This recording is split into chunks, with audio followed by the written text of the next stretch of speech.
ನಮಸ್ಕಾರ.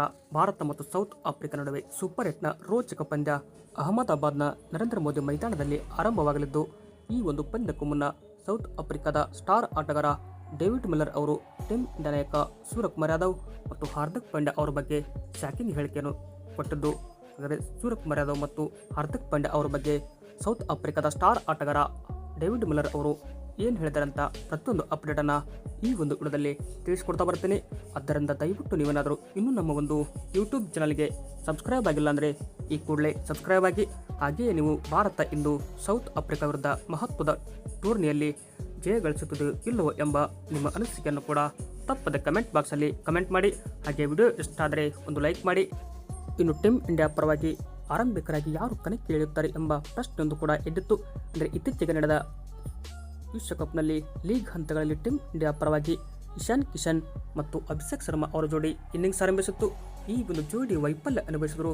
ಅಂದರೆ ಅಭಿಷೇಕ್ ಶರ್ಮಾ ಅವರು 3 ಬಾರಿ ಡಕ್ಗೆ ಔಟ್ ಆಗಿ ಟೀಮ್ ಇಂಡಿಯಾ ಪರವಾಗಿ ಅಭಿಮಾನಿಗಳಲ್ಲಿ ನಿರಾಸೆ ಮಾಡಿಸಿದರು. ಅಂದರೆ ಈ ಥರ ಪ್ರದರ್ಶನವನ್ನು ಅಭಿಷೇಕ್ ಶರ್ಮಾ ಅವರು T20 ವಿಶ್ವಕಪ್ನಲ್ಲಿ ಕೊಡುತ್ತಾರೆ ಎಂದು ಯಾರೂ ಕೂಡ ಊಹೆ ಮಾಡಿರಲಿಲ್ಲ.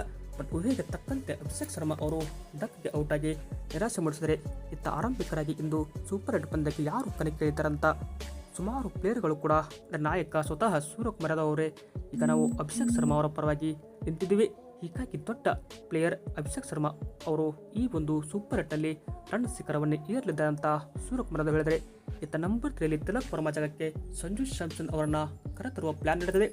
ತಿಲಕ್ ವರ್ಮಾ ಆಡಿರುವ 4 ಪಂದ್ಯಗಳಲ್ಲಿ ಸ್ಲೋ ಸ್ಟ್ರೈಕ್ ರೇಟ್ ಹೊಂದಿರುವ ಕಾರಣ ಹೀಗಾಗಿ ಅವರನ್ನು ತಂಡದಿಂದ ಕೈ ಬಿಟ್ಟು ನಂಬರ್ 3 ಜಾಗಕ್ಕೆ ಸಂಜು ಸ್ಯಾಮ್ಸನ್ ಅವರಿಗೆ ನೇರವಾಗಿ ಪ್ಲೇಯಿಂಗ್ 11ಗೆ ಅವಕಾಶ ಮಾಡಿಕೊಡುವ ಸಾಧ್ಯತೆ ಇದೆ.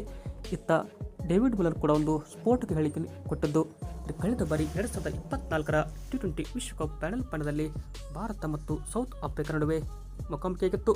ಈ ಒಂದು ಪಂದ್ಯವನ್ನು ಟೀಮ್ ಇಂಡಿಯಾ ಕೊನೆಯ ಓವರ್ನಲ್ಲಿ ಗೆದ್ದು ದಾಖಲೆ ಬರ್ತಿತ್ತು. ಬಟ್ ಅಲ್ಲಿ ಡೇವಿಡ್ ಮಿಲ್ಲರ್ ಅವರು ಕೂಡ ಬ್ಯಾಟಿಂಗ್ ಇದ್ದರು. ಹಾರ್ದಿಕ್ ಪಾಂಡ್ಯ ಬಾಲ್ ಮಾಡ್ತಿರ್ಬೇಕಾದ್ರೆ ಆ ಒಂದು ಬೌಂಡ್ರಿ ಲೈನ್ನಲ್ಲಿ ಸೂರ್ಯಕುಮಾರ್ ಯಾದವ್ ಅವರು ಹಿಡಿದಂತಹ ಆ ಒಂದು ಕ್ಯಾಚ್ಗೆ ಸೌತ್ ಆಫ್ರಿಕಾ ಕ್ರಿಕೆಟ್ವೇ ಕಣ್ಣೀರು ಹಾಕಿತ್ತು. ಯಾಕೆಂದರೆ ಅದ್ಭುತ ಕ್ಯಾಚ್ಗೆ ಇಲ್ಲಿ ಸೌತ್ ಆಫ್ರಿಕಾ ತಂಡವನ್ನು ಭಾರತ ಬಗ್ಗು ಬಡಿದಿತ್ತು. ಈ ಮೂಲಕ ಮತ್ತೊಮ್ಮೆ ಈಗ ಭಾರತ ತಂಡ ಸೌತ್ ಆಫ್ರಿಕಾ ತಂಡವನ್ನು ಸೂಪರ್ 8 ಹಂತದಲ್ಲಿ ಎದುರಿಸಲಿದ್ದು, ಯಾರು ಗೆಲ್ತಾರೆ ಅಂತ ಕಾದೋಣ. ವಿಡಿಯೋ ಇಷ್ಟ ಆದರೆ ಲೈಕ್ ಮಾಡಿ. Thank you.